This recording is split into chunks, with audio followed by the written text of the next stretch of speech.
The bells call the people to church, but what is it that the church is teaching nowadays? Is it truly teaching the good news of Jesus Christ? Or is it just trying to make people feel better about their lives and not necessarily explain the unbearable truth that Jesus was able to teach to his disciples? And why was it so unbearable for the disciples to hear? The unbearable truth is actually a very loving story, and that is that everybody living today and having lived in the past is an incarnation of brothers and sisters from the spiritual world. The unbearable part is that we all once were part of Jesus' kingdom, but we were cast out when we followed the rhetoric of Lucifer, the rhetoric that heaven had become so big that it needed a second king, that the angels of heaven longed to see their king, but the kingdom had become so big that having a second king was a very good story for Lucifer to spin. These type of stories are spun all over the world using a little bit of the truth, or a lot of the truth, but a lie behind it. And this is what separates us today, is this rhetoric.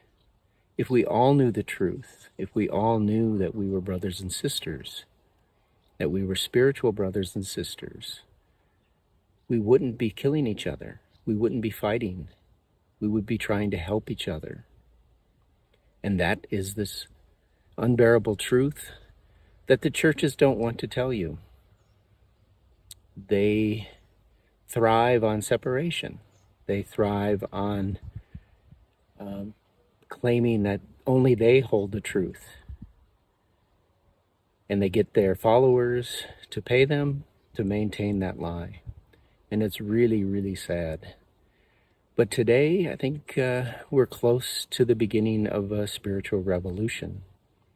And that revolution means people leaving the churches and searching for wisdom, truth, through all the rhetoric that we receive in this world. And it's there once you search it. Jesus told us the only way we can find the truth is that if we search for it. And so the search is the main issue that you should be worried about, is just looking for the truth. You will find it once you knock on the door.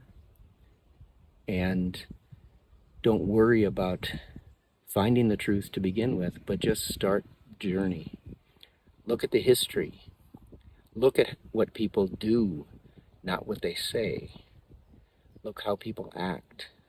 And ask yourself, why is it that the world killed the father of logic? Why did they kill Socrates? Why did he have to die? They claim that he was molesting boys, but the Spartans had been molesting boys for centuries. What he was really doing is he was teaching young people the truth. And that truth is dangerous to power. And that's why they killed him. His wisdom, his logic, uncovered the lies of the leaders of Greece. They put him to death. And in the end, the Ionian Greek fell underneath the weight of the sophisticates who took over the government and forced all of the people of Greece to worship their pagan gods. That's why Socrates was killed, because he wouldn't worship the pagan gods. But after he died, the fight for wisdom and logic and reason fell to the wayside, and it was replaced with rhetoric. They made fun of Socrates after he died as a fool, but he was no fool. He just stood up against the powers who were taking over Greece. And that's what we need to do today. We need to stand up to the rhetoric that's out there and forget about the consequences, because the truth is more important.